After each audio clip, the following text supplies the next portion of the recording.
India രാജ്യത്ത് ഈ കേരളത്തിൽ ഒരുപാട് വഖഫ് സ്വത്തുക്കളുണ്ട്. പത്മനാഭസ്വാമി ക്ഷേത്രത്തിലെ നിധികുംഭം പോലെ മുസ്ലിം സമൂഹം അത് കെട്ടിപ്പിടിച്ചു വെക്കുന്നൊന്നുമില്ല. ഇവിടെ പ്രളയം ഉണ്ടായല്ലോ. ഇവിടെ പ്രളയം ഉണ്ടായപ്പോ ഞങ്ങളുടെ പള്ളി വഖഫ് ഭൂമികൾ ഞങ്ങൾ തുറന്നുകൊടുത്തു. ഇവിടെ മുസ്ലിമുകൾക്ക് കയറി താമസിക്കാൻ.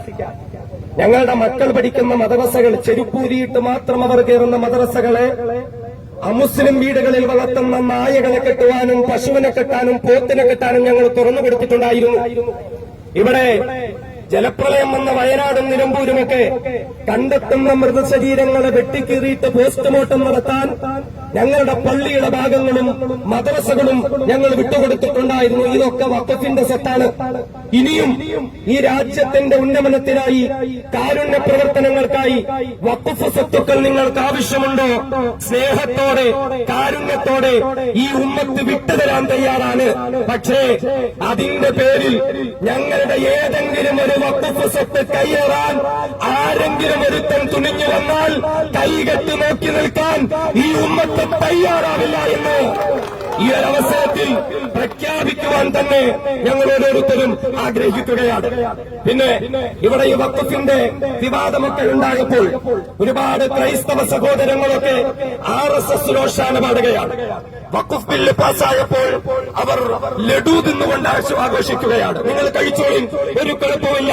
പക്ഷേ മണിപ്പൂരിലെയും ഉത്തർപ്രദേശിലെയും ക്രൈസ്തവ സഹോദരങ്ങളുടെ ചോരയിൽ മുക്കിയ മധുരമാണ് തിന്നുന്നത് എന്ന് നിങ്ങൾ മറക്കണ്ട. നിങ്ങൾ പലതും മനസ്സിൽ കുറിച്ചു വെച്ചോളൂ. RSSനെ നിങ്ങൾ മറക്കാൻ പാടില്ല. മുസ്ലിമുകളായ ഞങ്ങളെയും നിങ്ങൾ മറക്കാൻ പാടില്ല. കാരണം നമ്മൾ തമ്മിൽ ഒരു സാമ്യമുണ്ട്. RSS ഈ രാജ്യത്തെ ശത്രുക്കളായി പ്രഖ്യാപിച്ചിരിക്കുന്നതിൽ ഒന്നാമത്തേത് മുസ്ലിമുകളും രണ്ടാമത്തേത് ക്രൈസ്തവരായ നിങ്ങളുമാണ്. ഞങ്ങൾക്കൊരു വിഷയം വന്നപ്പോൾ നിങ്ങൾ RSSനോടൊപ്പം പോയി.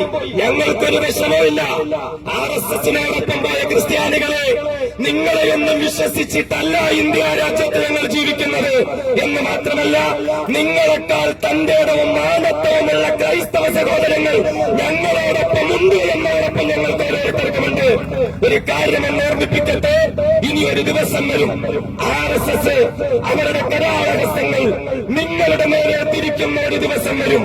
അന്ന് നിങ്ങൾ വരണം. അന്ന് നിങ്ങളോടൊപ്പം നിൽക്കാൻ ഈ മുസ്ലിമുകൾ മാത്രമേ ഉണ്ടാവുകയുള്ളൂ എന്ന് ക്രൈസ്തവരായ വർഗീയവാദം വെച്ച് വിളമ്പുന്നവർ മറക്കാൻ പാടില്ല എന്നാണ് ഞങ്ങൾക്ക് പറയാനുള്ളത്. പ്രിയപ്പെട്ട സഹോദരങ്ങളെ, വിശ്വാസികളെ, ഇസ്ലാമിനെ സംബന്ധിച്ചിടത്തോളം ഇസ്ലാം കാരുണ്യത്തിന്റെ മാർഗമാണ്.